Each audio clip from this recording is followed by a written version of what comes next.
Hello, and welcome to another episode of Talking with the Experts. I'm Mike Nichols, your host and AM's content and social media manager. And today I've got Ben Toomey with me. Ben is our global wildfire market leader, and he's here going to be talking about AM's 2024 State of North American Wildfire Resilience Report.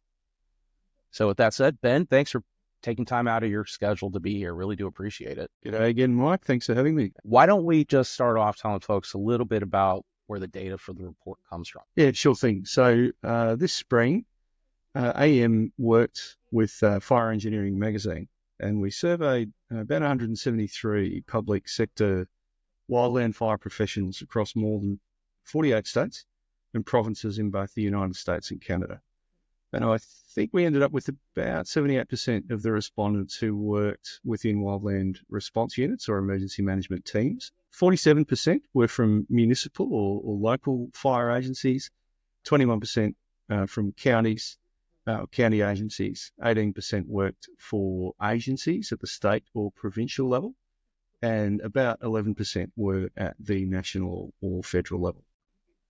What was the objective behind the report? What exactly were you trying to find out? So for several reasons I won't go into directly here, we know that the wildfire risks have been escalating across large parts of North America and indeed down here in Australia where I live as well. And we know that 2023 Canada saw one of its worst, or if not its worst, fire season on record. And in fact, this season is shaping up to rival it. In terms of severity, and we're seeing that with the tragic events happening as we speak in Jasper. The amount of area burned, significantly more than Canada has seen in previous years, and even in the United States, so the number of fires has been sort of trending downwards in recent years. What we're still seeing is an uptick in the total area burned by high severity wildfire, because these fires are spreading faster and getting larger before we can get them under control.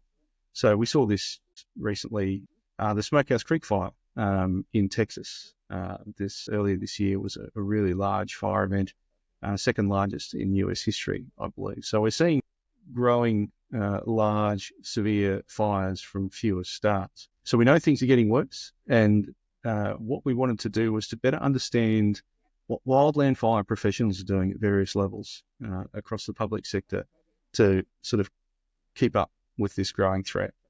So we looked at the practices they're adopting and the actions that they're taking throughout each stage of the wildfire event cycle. And these, of course, span prevention, preparedness, detection, response, and recovery. That makes sense, Ben. Thank you.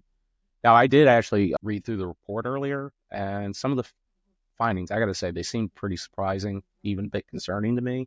But, you're the experts, not me. So what I'd kind of like to do, if it's all right with you, is maybe call out some of the findings that I wanted to react to and get your reaction to them. Would that be all right, Ben? Yeah, absolutely. Sounds good. Awesome. So my first big surprise was how budgets are being invested. Fewer than half the county and local firefighting organizations said they invest at least 10% of their budget into prevention and preparedness. So the burden of prevention and preparedness ends up falling primarily on state, provincial, and federal organizations. What do you make of that? So I would say, more generally, right, the root of this mega fire issue that we're all increasingly dealing with across all of our countries, it's fundamentally a fuel and landscape management problem.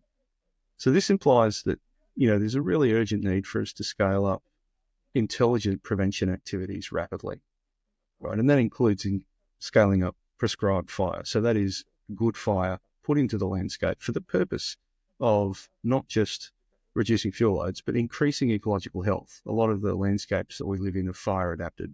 So for thousands and thousands of years, humans have put good fire into that landscape, and they've adapted to that. So they actually kind of need it. What I would say is that problem landscapes inevitably lead to problem fires. And so tackling problem landscapes requires a range of prevention and preparedness activities and public education.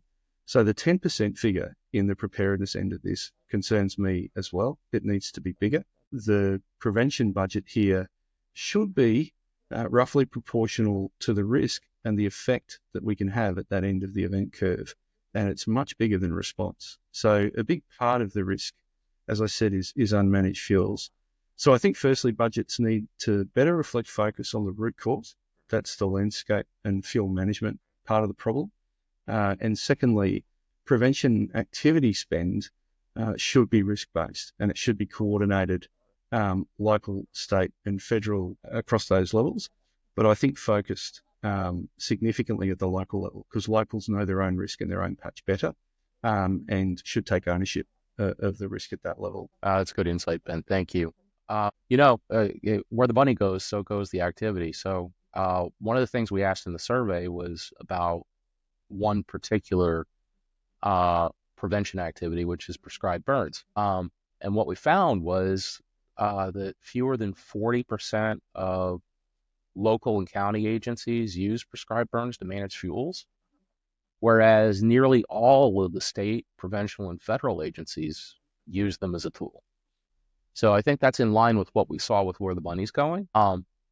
And what's more, the findings show that while agencies at all levels, they say they're expanding their use of prescribed burns, those agencies at the local and county levels were the only ones to report scaling back their use of prescribed burns. How do you react to that, Ben? There's a lot in that. I reckon as we're seeing, Jasper on our television screens in Canada right now, and the tragedies of wildfire impacting places. This concept of place-based is quite important to me. It's easy to lose sight of the fact that the tragedies happen very specifically to people and places. We think of Lahaina, Paradise, Fort McMurray, now Jasper. There's lots of examples. So my reaction is, prescribed fire is a really important landscape scale fuel management option for us that we are underutilising. There's other activities that also need to be increased as well. I reckon it should be happening a lot more at the local scale. Locals know their patch the best, as I mentioned, and they certainly are going to care more about their landscapes than state and federal agencies. They sort of lose that perspective of what it means to you. And so what I'd caveat this with, though, is that none of this is easy. Anything that will give greater support and enable safer and effective local level applied fire or prescribed fire activities is really badly needed. And in my humble view, we should be educating and empowering local and county levels to do way more fuel management in the prevention end of the event curve. But I'll always keep on about the fact that, resilience is a team sport, and we shouldn't be doing these things in isolation at the one level. I think states and provinces need a good idea of what's happening where and why, and how the coordination is working, and making sure that the resources needed to do these things safely and effectively at local levels is available. Thanks, Ben. Let's shift gears a bit, though. One of the things we asked about were the technologies that are being deployed to manage and monitor or even forecast risk. And I got to say, my reaction was, it was really great to see that about 91% of the respondents were using weather stations to monitor weather-related risks. So that's great. But then only a minority were using other tools like lightning sensors, fuel or soil moisture sensors, or cameras. I'll give you the exact figures. 38% reported using cameras, 47% report using fuel or soil moisture sensors, and 41% said they're using lightning sensors. To me, that latter part was a little bit concerning, but I'd love to get your thought on that. Yeah, I think to a degree you're right. What I reckon is that managing wildfire in our modern environment is actually really complicated. So back in the day, thousands of years ago, we didn't need to worry about anywhere near as many complexities as we do today. So the fundamentals of all this are pretty simple. You manage the fuels, and under most weather conditions, you've effectively managed the fire behaviour. So the modern fuel management approach, especially landscape scale prescribed fire, is now hampered by things like social and cultural and legal and political issues. Okay, so it's much harder to achieve this stuff, but more important than ever that we find a way through that complexity. So while we're working through that, it's really important that we have the best understanding of the conditions to make applied fire that we do get to do much safer and less likely to go on and cause problems and actually work against the public education and sentiment for these sorts of activities. So that when we enter the fire season, also we need the best possible data to not only detect early through the use of things like cameras and air quality sensors and satellites and other things. So early detection is a really important thing to do during dangerous weather conditions for fire. But it's also important to understand the fire behaviour conditions ahead of time. So understand where things are at in the landscape now when they're getting worse and what we need to do in response to that. So should we put more staff on? Should we, adopt a different readiness posture, warn the community differently, undertake total fire bans, those sorts of things. So preparedness is also a really important facet for these technology elements. And you're right, I think on that scale, we should be thinking about, more wider deployments of these things. So generally speaking, I think, I'd summarise by saying that, wherever there's a significant wildfire risk, I think a layered approach to technology and prevention activities is going to minimise our chances of uncontrolled wildfire. And I think it's important that we understand as well that there's no one piece of technology here that's going to satisfy that requirement. We need to bring together in an integrated and effective sense, camera-based AI, smoke detection, air quality-based smoke detection, because sometimes the cameras aren't going to be as good as they could be for whatever reasons. Same with air quality, it's not going to be suitable all the time. Cameras might do better. High-risk lightning, understanding which lightning strikes are more likely to start ignitions and what that's going to look like in terms of development. Satellite hotspots, maximising what we're doing from space. Bringing all of that together, I think, in a single environment is the most sensible approach to that layered solution that I was talking about. And the final piece of all of this, of course, I think goes back to collaboration. I keep talking about resilience being a team sport. Being able to maximise the benefits of all of these organisations investing differently in these pieces of technology for themselves. But when you share them all together, you get a thing that's much better than the sum of the parts. And I think that's a really important concept. Oh, that's great, Ben. Thank you. That makes a lot of sense. Let's shift gears again. So that's the hardware, but it looks like at least some agencies are also leveraging software in their efforts, and for quite a few different types of uses. So what do you say we talk a little bit about that? Sure. So the findings were 74% of respondents said they're using software to monitor fire weather and establish danger ratings, which that lines up pretty well with that large percentage that are using weather stations. The next biggest use of software, which is to support collaboration and response coordination, that's about 45%, so significantly smaller. And other uses are even more niche. So, for example, only 31% report using software to support automated alerting and alarming. Only 27% are using software to identify assets and vulnerabilities. And for ignition detection, which I would think is absolutely critical, but only 18% are using it to support that. What do you make of all this, Ben? I mean, you know better than I. Yeah, so it's a complicated space. So I think there's room for a wider deployment of, the detection technologies and other things that we just talked about. But I think in terms of like general maturity, if we sort of take a step back and we look at the industry more broadly, we're collectively still quite immature when it comes to genuinely collaborative environments around disaster management. So, I think there's been significant improvements in response software. So that is the common operating picture, the improved current situational awareness, watching aircraft move around on screens and crews and mapping fires and all that, which I think is fantastic and really important. As I mentioned earlier, prevention is the poor cousin of response. So lots of money gets thrown at response. So we would expect a big software presence and development and maturity there. So I reckon in the software sense, we're spending money on the less effective end of the problem. So yes, response is really critical, but avoidance can get you, 10 times the benefit if you do it well. So I think I may have said this before, like you can't suppress your way out of a problem that gets worse with more suppression. And that's sort of what we've been doing. So tackling the prevention problem from a software-based collaboration point of view is really important.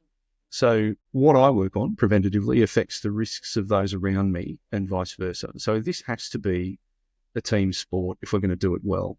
So anything that's going to enable that collaboration across that event curve is really important.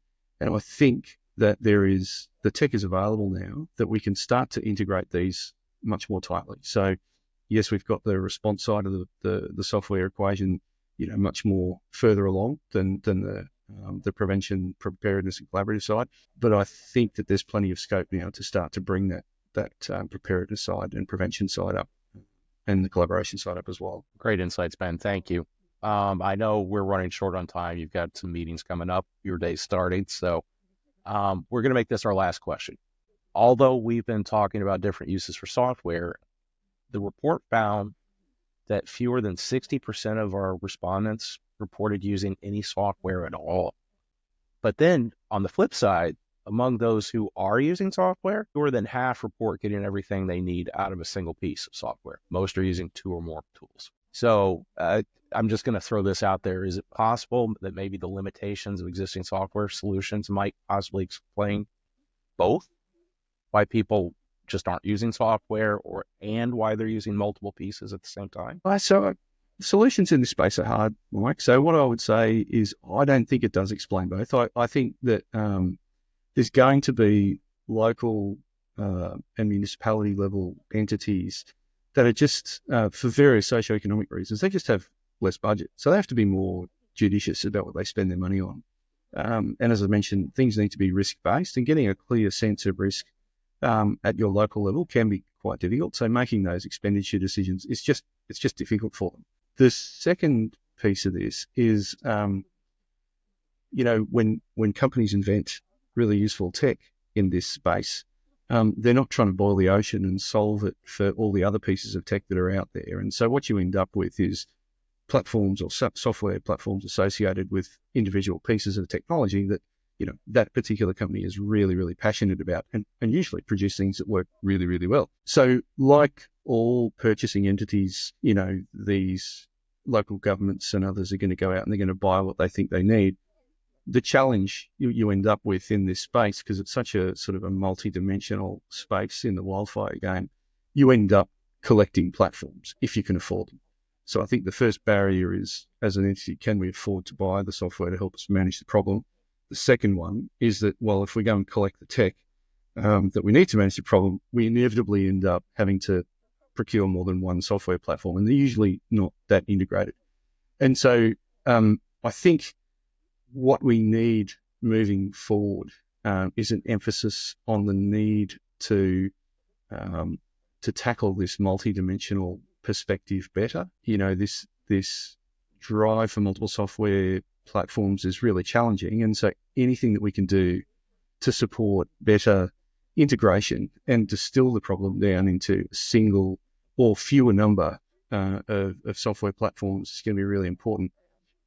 Not just from an outcomes point of view, that it's just better to have a one-stop shop for software, but I think logistically, in terms of procurement, in terms of IT overhead and management, it just makes a lot more sense if you have an ability to distill that number of software solutions into a single integrated and useful environment.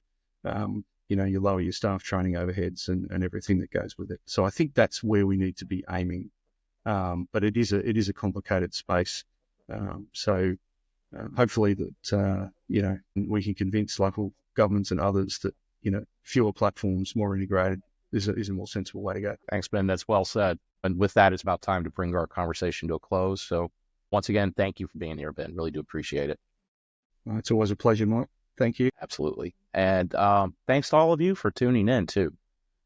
We've been discussing AEM's 2024 State of North American Wildfire Resilience Report. I hope our conversation helped you learn something new about the current approaches to wildfire resilience. And if you'd like to get more information or get the full report, we've got that URL posted to the screen right here. So go ahead and click through and get that URL.